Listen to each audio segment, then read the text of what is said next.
Tu te souviens de Bambi, le gentil, mignon petit faon, sa maman qui meurt, assassinée par des, comment dire, par des chasseurs. Tu te souviens du trauma, t'as pleuré, etc. Eh ben, Bambi la vengeance, ça n'a rien à voir. Ici, Bambi est devenu un faon mutant géant et il pète la gueule aux chasseurs en mode gorissime.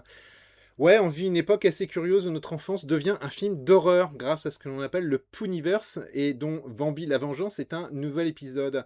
Alors, est-ce que c'est un nanar absolu ou bien est-ce que c'est quelque chose de tout à fait recommandable? Je vais te dire ça tout de suite dans cette nouvelle émission. Bienvenue sur Top Comics, une chaîne qui est consacrée à la bande dessinée américaine. Je m'appelle Stéphane, d'habitude on parle bande dessinée, mais là, aujourd'hui dans ce hors-série, on va parler de Bambi la Vengeance.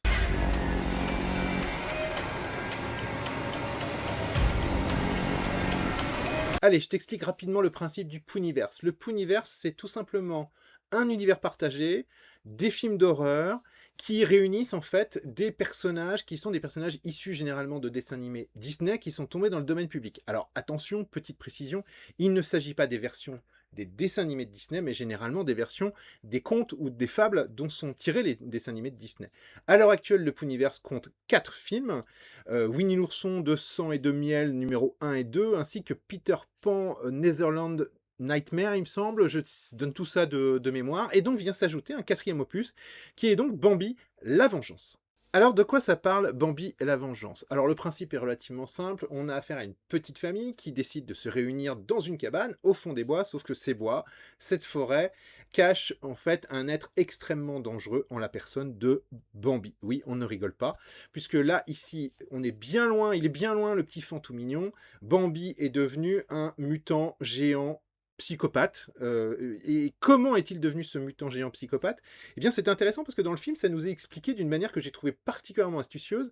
Nous avons droit au début du métrage à un petit dessin animé, donc un film d'animation, qui nous explique comment on passe de ce gentil faon à ce faon mutant géant. L'idée est relativement simple, c'est que Bambi, après la mort de sa mère, grandit dans cette forêt. Cette forêt sert en fait de dépotoir à une entreprise qui déverse ses déchets toxiques. Ça sera pour le côté radioactif mutant. Et qu'est-ce qui va causer la colère de Bambi? C'est tout simplement que Bambi a recomposé une petite famille, il a trouvé une petite biche, il a fait un petit... ils ont conçu une petite biche, sauf que sa compagne et son enfant sont massacrés par des méchants chasseurs, et Bambi, tout plein de colère, va lécher des bidons radioactifs et va se transformer en mutant géant, faon mutant géant.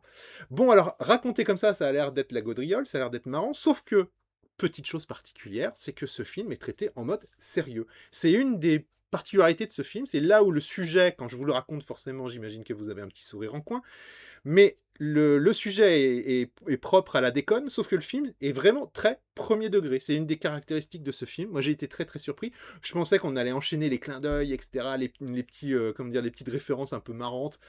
Et non, en fait, tout est vraiment très premier degré.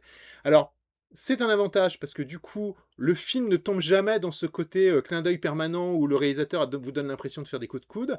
Mais après, c'est peut-être pas forcément ce que vous êtes venu chercher. Alors, il y a dans le film des scènes gore. Oui, c'est bien fait, il y a des mises à mort qui sont particulièrement réussies, pas toutes, mais ça vaut quand même le coup d'œil si vous appréciez ce genre de spectacle. On est dans quelque chose, dans un schéma assez classique dans le film d'horreur, c'est la maison au fond des bois, assaillie par une créature maléfique, en l'occurrence Bambi. On l'attendait pas forcément dans ce rôle-là. On est à mi-chemin entre le kaiju, c'est-à-dire le monstre géant, encore que, bon, il est pas si grand que ça quand même Bambi, hein, il dépasse pas la maison, mais ça reste quand même une belle bête. Et on est aussi dans le slasher, c'est-à-dire il y a ce petit côté où petit à petit on s'amuse, nous en tant que spectateurs, à compter les cadavres, puisque on comprend très vite que les habitants de cette petite maisonnette, cette petite famille qui s'est réunie, c'est juste un prétexte pour réunir de futures victimes et que petit à petit elles vont tomber. Donc on est là en train de se dire oui, là celui-là il est pas sympa, donc il va crever, et c'est évidemment exactement ce qui va se passer. Donc c'est un plaisir tout à fait coupable à ce niveau-là, mais c'est vrai que le premier degré du film peut surprendre, on n'est pas dans la gaudriole. Il y a de temps en temps, quelques petites choses, le réalisateur se permet quelques petites facéties, par exemple, je pense notamment, je pense notamment aux lapins psychotiques, qui sont une référence directe aux dessins animés de Disney, évidemment, mais hormis ça, il n'y a pas énormément de trucs qui font marrer dans le film.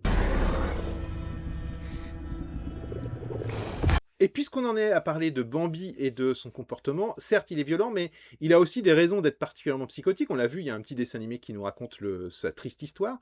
Il y a une chose qui est réussie aussi dans ce film, c'est le design de Bambi. C'est-à-dire qu'ils l'ont particulièrement réussi. Bambi est devenu une créature énorme, particulièrement musclé, avec des dents sur la gueule qui sont particulièrement impressionnantes.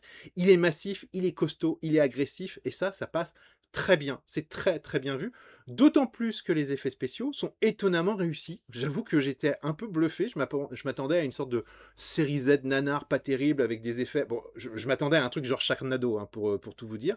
Eh ben, on en est bien bien loin. On est vraiment dans une production, je dirais, qui est une série B. C'est pas une série A, mais on est dans quelque chose qui n'est pas honteux à regarder. On n'a pas l'impression qu'il y ait énormément de budget, mais en tout cas, le budget a été placé là où il fallait, et donc du coup, le film fonctionne bien à ce niveau-là.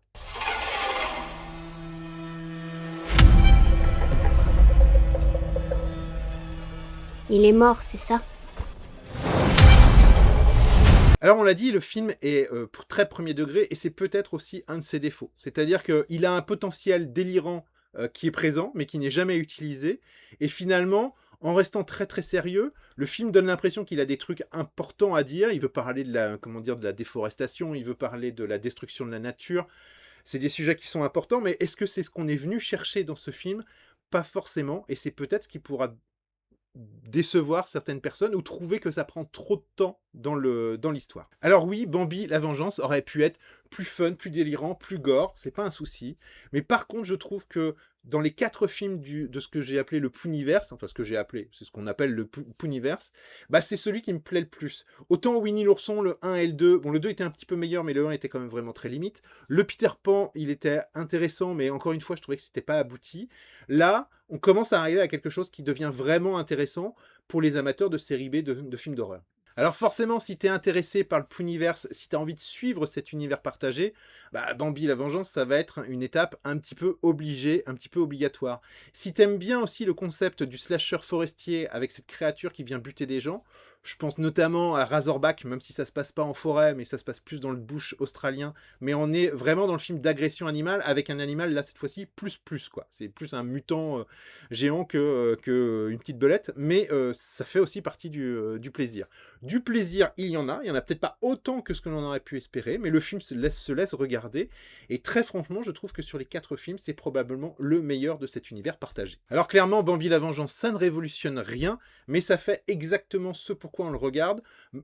Pas entièrement, mais ça le fait quand même la plupart du temps, et c'est manifestement plutôt agréable. Le vrai test, ça va être quand on va commencer à faire croiser des personnages du Pooniverse. C'est vrai que j'avoue que j'ai une petite envie de voir Winnie l'ourson contre Bambi. Je trouve que ça pourrait être assez amusant. Alors, est-ce que vous êtes curieux de ce genre de film? Est-ce que vous appréciez ce genre de croisement où on va chercher des persos de l'enfance pour en faire des versions horrifiques? Est-ce que ça vous plaît? Quel personnage de votre enfance, des films Disney, vous aimeriez bien voir en version horrifique? Moi, j'ai une petite préférence pour Alice au Pays des Merveilles, mais chacun son truc. Dites-moi tout ça en commentaire, n'hésitez pas, et puis vous connaissez le principe, si cette vidéo vous a plu, vous mettez un petit pouce, vous n'hésitez pas à vous abonner, c'est vraiment ce qui nous incite à continuer à faire cette chaîne. Je vous dis à très très bientôt pour d'autres films, ou bien pour d'autres comics. Salut!